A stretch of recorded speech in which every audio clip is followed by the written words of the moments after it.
এই একটা জিনিস যেটা দেখলে আমার মাথা ঠিক থাকে না, কখন এগুলা পরিষ্কার করব, কখন এগুলা রান্না করব। আর গরম ভাত বা রুটির সাথে গপাগপ কয়েক বাটি মেরে দিব। আসলে এখন একদল আসবে আমার একেবারে ছাড়াছাড়ি বা বকাবকি করার জন্য।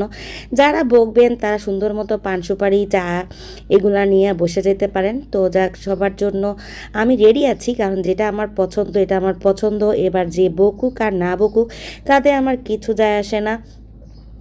এখানে হচ্ছে এই যে গরুর ভুঁড়ি আনা হয়েছে, গরুর ভুঁড়িগুলো হচ্ছে ক্লিন ছাড়া গরুর ভুঁড়িগুলো আমার কাছে এত বেশি ভালো লাগে, কারণ এগুলোর মধ্যে চুন দিয়ে পরিষ্কার করা হয় না। এগুলা রান্না করলে এত বেশি টেস্ট হয় যে বলার মতো না। আর যেগুলো বাজারে পরিষ্কার করা পাওয়া যায় ওগুলা দেখা যায় যে চুন দিয়ে বা কেমিক্যাল দিয়ে পরিষ্কার করে, ওগুলা রান্না করার পরে একদম কেমন একটা কালার হয়ে যায়, আর খেতেও এত বেশি বাজে লাগে যে বলার মতো না।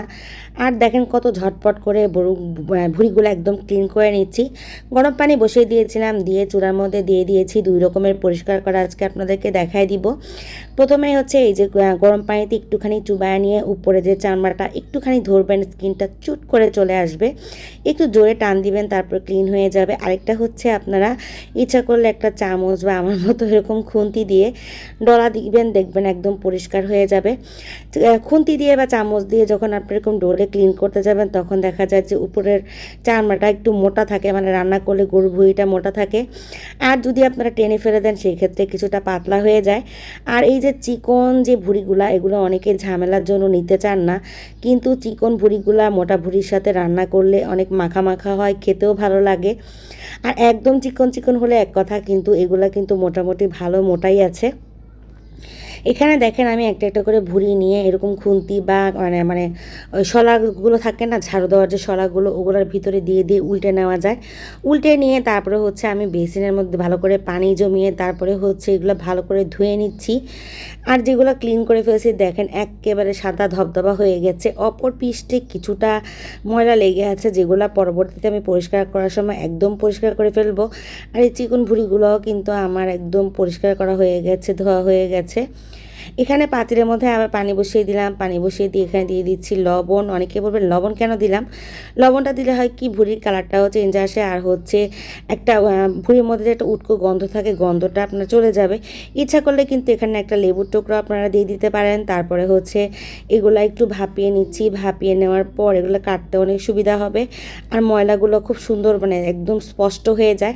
এগুলো কিছুক্ষণ জাল দেওয়ার পরে হচ্ছে আমি চিকন ভুঁড়িগুলো দিব, কারণ হচ্ছে চিকন ভুঁড়িগুলো কিন্তু আগে দিলে যেটা হয় সেটা হচ্ছে মোটা ভুঁড়ির সাথে একদম ভর্তা ভর্তা হয়ে যাবে, এই জন্য চিকন ভুঁড়িগুলো সবসময় পরে দেওয়াটাই ভালো। তো যাক, এগুলো সিদ্ধ টিদ্ধ দিয়ে কিছুক্ষণ জাল করে দেখলাম একেবারে পারফেক্ট সিদ্ধ হয়ে গেছে। ভুঁড়ি পরিষ্কার করা অতটা কঠিন না যতটা আমরা মনে করি, যদি একটু টেকনিক খাটিয়ে পরিষ্কার করা যায় খুব সহজেই পরিষ্কার করা যায়। আর যে জিনিসটা খাবো সেটা হাঁস হোক ভুঁড়ি হোক, কষ্ট যদি করি, কষ্ট করলে মিষ্টি তো মিলবেই, আর একটু কষ্ট করলে খুব মজা করে খাওয়া যায়, খুব টেস্ট করে খাওয়া যায়। আর যেটার যে স্বাদ যদি নষ্ট হয়ে যায় সেই খাবারটা কিনে পয়সা নষ্ট করলেও কিন্তু আসলে ভালো লাগে না। তো যা হোক, চিকন ভুঁড়িগুলো আগে আমি ক্লিন করে নিব, কারণ কষ্টের কাজগুলো আমার আগে করে ফেলতে বেশি ভালো লাগে।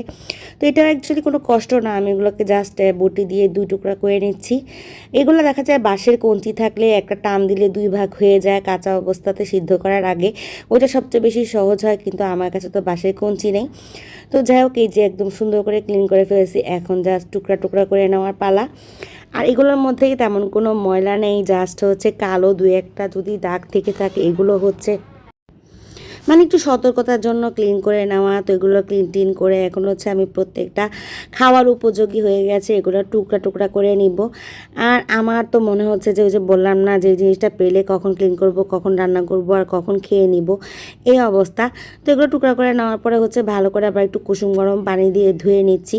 কুসুম গরম পানি দিয়ে ধুয়ে নিলে হয় কি জিনিসটা আরও বেশি ক্লিন হয়ে যায়। দেখেন কতটা ঝকঝকা তকতকা হয়ে গেছে। খুব বেশি কিন্তু পরিশ্রম না, খুব বেশি একটা কষ্টও না, শুধু শুধু বাজার থেকে চুন দিয়ে কেনা বা বিভিন্ন পেজে অনেক সময় ভালোটা বিক্রি করে, কিন্তু করলেও সঠিক ওজন পাওয়া যায় না, কাঁচা কাঁচা কেটে দিয়ে দেয়, যার কারণে দেখা যায় রান্না করার পরে 2 কেজি 3 কেজি ভুঁড়ি হয়ে যায় 1 কেজি।